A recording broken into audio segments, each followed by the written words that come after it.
Hello, I'm trying something new with this YouTube channel and making a vlog for the first time.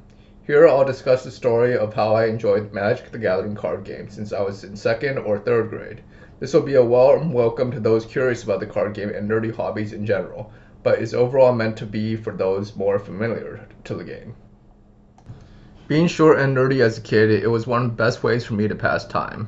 The game centers around gaining mana with lands, spells, and artifacts, then winning the game with spells or attacking with creatures, often done by reducing an opponent's life total from 20 to 0 before they could do the same to you. As the game grew more complex, different card types are added. Things like enchantments warp the game rules, auras and equipment buff your creatures to far greater proportions, and planeswalkers acted like powerful allies to dramatically swing the tide of battle every turn. Many alternate methods of winning came to be as well, some extremely unwieldy and others extremely straightforward and practical. We'll discuss Thassa's Oracle later. Much of the game's complexity comes from the use of the stack. Spells and abilities usually do not immediately resolve, so if you have an instant spell or ability to respond to something on the stack, your actions warp in unpredictable ways. For example, Brainstorm will resolve after and you can flash in Orcish Bowmasters to punish the 3 extra draws. Big variety often comes with creature-based strategies as well. While it's possible to go wide with smaller creatures, there are also big stupid creatures or recurring creatures from the graveyard to showcase the different flavors of Magic.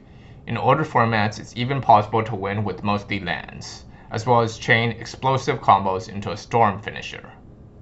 As a 2000s kid, core sets were very bare bones. Rare slots were completely wasted on things like Wizardrix and Trained Org. Even the mid-range creatures were vanilla like Grizzly Bears and Hill Giant. However, back then we had 60 card precons instead of commanders, and although there were many inefficient filler cards, each of them did have a theme and ways to look for synergy. My first precons I enjoyed were the Ninjas deck, which was mono blue with smaller creatures like Mistblade Shinobi, Ninja of the Deep Hours, and Hagire to sneak them through, with the unwieldy Ronin War Club to boost stats.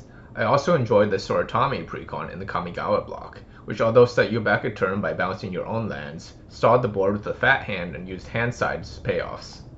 I built my first Magic deck by telling my dad to order some singles online for relatively budget in 7th grade. It was an Azet deck with Wii Dragonauts and Electrode, and a slew of other counter burn to answer most other casual decks and precons, especially ones that lacked removal or flyers.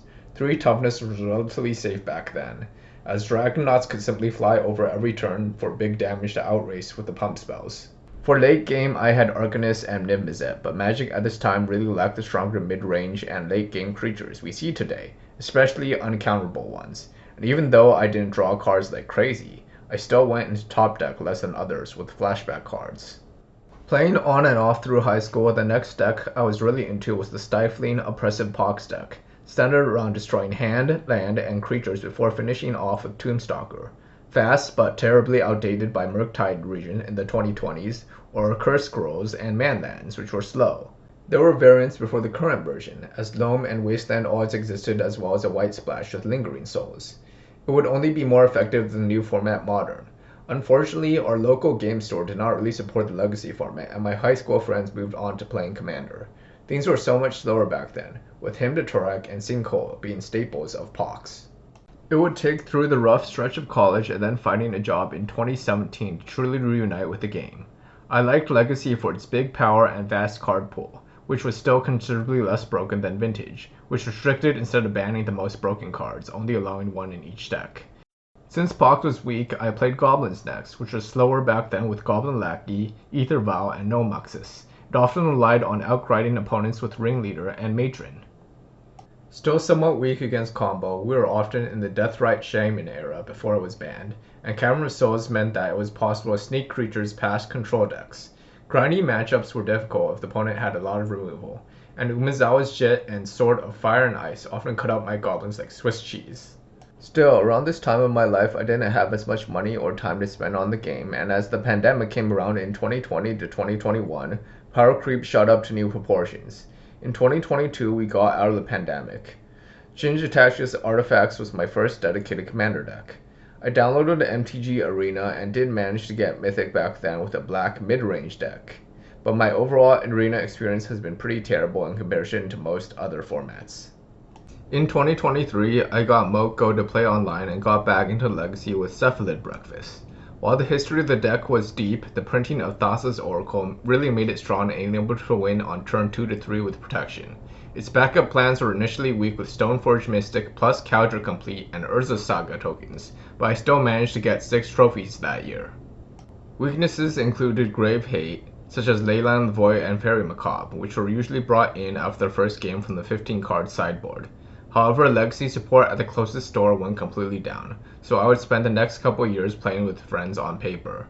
The biggest barrier to Legacy for any player these days is the reserve list, which mostly features the 10 dual lands which are needed to truly play competitively.